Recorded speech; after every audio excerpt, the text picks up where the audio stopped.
تو جو اللہ تبارک و تعالیٰ سے جو بیعت ہوئی ہے، اس بیعت کا تقاضا یہ ہے کہ اپنے آپ کو اللہ تبارک و تعالیٰ کے راستے میں لگانا ہے۔ لگانے کا مطلب کیا ہوا کہ جو فرائض و واجبات ہیں ان فرائض و واجبات کی پابندی کرنی ہے، جن چیزوں کا حکم اللہ تبارک و تعالیٰ اس کے رسول نے دیا ہے ان کی پابندی کرنی ہے، اور جن چیزوں سے اللہ اس کے رسول نے ہم کو منع کر دیا ہے اس سے ہمیں رک جانا ہے۔ یہ ہے اللہ تبارک و تعالیٰ سے بیعت کا مطلب۔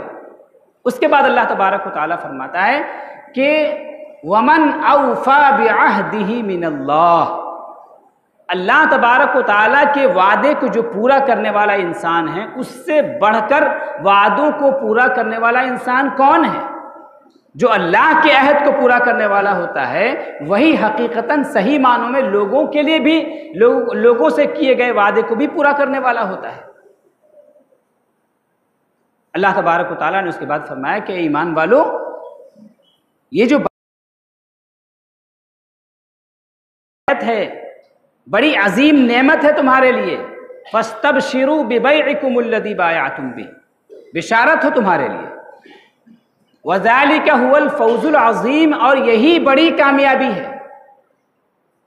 میدان کربلا میں امام عالی مقام نے یہی کردار تو پیش کیا نا، کہ انہوں نے اپنی جان کو بھی اللہ تبارک و تعالیٰ کے راستے میں قربان کر دیا انہوں نے، اور امام حسن نے اپنے مال کو اللہ تبارک و تعالیٰ کے راستے میں قربان کر دیا۔ تو اللہ سے جو وعدہ کیا تھا انہوں نے اس وعدے کو سچا کر دکھایا۔ رجال صدق، کہ جو اللہ سے کیے گئے وعدے کو سچ کر دکھایا۔ اس آیت کریمہ میں اللہ تبارک و تعالیٰ نے جو مومنوں کی شان تعالیٰ سے بیعت کی ہوئی تھی، اس بیعت کے نتیجے میں مومن کو کیسا ہونا چاہیے، کس طرح کی کردار ہونا چاہیے مومن کا، اللہ تبارک و تعالیٰ نے اس کے بعد 8 صفتوں کا تذکرہ کیا ہے، 8 صفات کو بیان کیا۔ اللہ سے بیعت کرنے والے مومن ہوتے ہیں، یہ کیسے ہوتے ہیں؟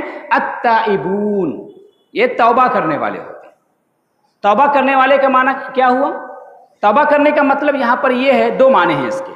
ایک تو یہ ہے کہ سرے سے اپنے آپ کو گناہوں سے وہ روک کر کے رکھتے ہیں، گناہ کرتے ہی نہیں، کوشش کرتے رہتے ہیں، ہمیشہ وہ مراقبے کی کیفیت میں رہتے ہیں، اپنے اعمال کو، اپنے کردار کو، اپنے ایکشن کو ہمیشہ چیک کرتے رہتے ہیں، دیکھتے رہتے ہیں کہ ہم سے کوئی غلطی تو نہیں ہو رہی، ہم سے کوئی گناہ تو نہیں ہو رہا ہے، ہمیشہ نگاہ رکھتے ہیں اپنے اوپر، اپنے نفس کے اوپر کڑی نظر رکھتے ہیں۔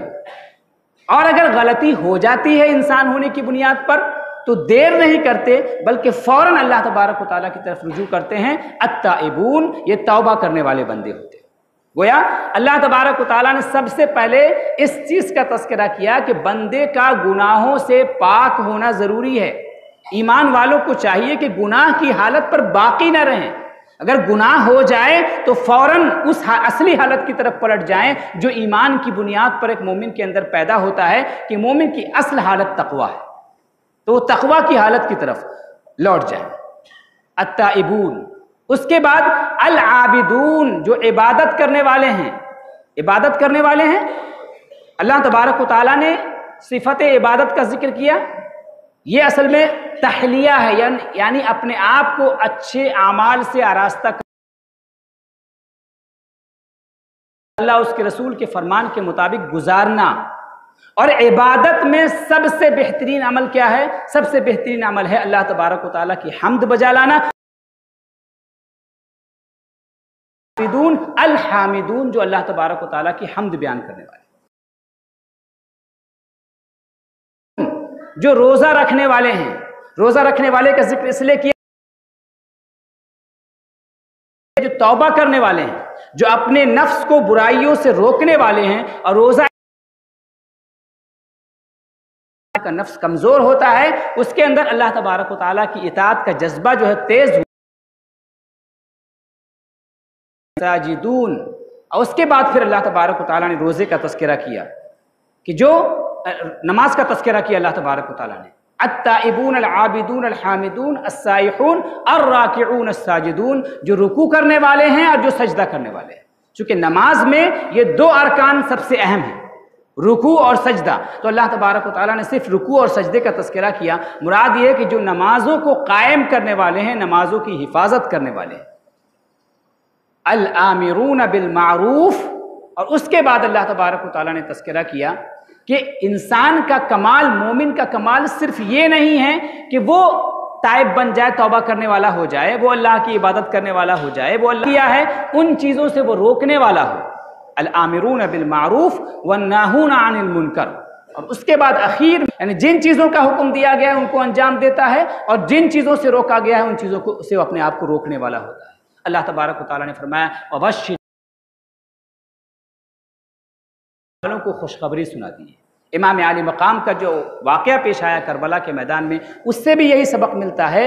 اور کربلا کے جو لوگ ہیں امام علی مقام کے ساتھ، ان کی زندگی کا بھی جائزہ لیجئے گا تو یہ 8 صفتیں ان کے اندر پائی جاتی ہیں. لہٰذا حسینی ہونے کا یہ 8 اوصاف ہمارے اندر بھی پائے جائیں. ہم ان کے راستے پر چلنے کی کوشش کریں اور ان صفات سے اپنے آپ کو آراستہ کرنے کی کوشش کریں. اقول قولی المؤمنات انه هو الغفور الرحیم. السلام علیکم.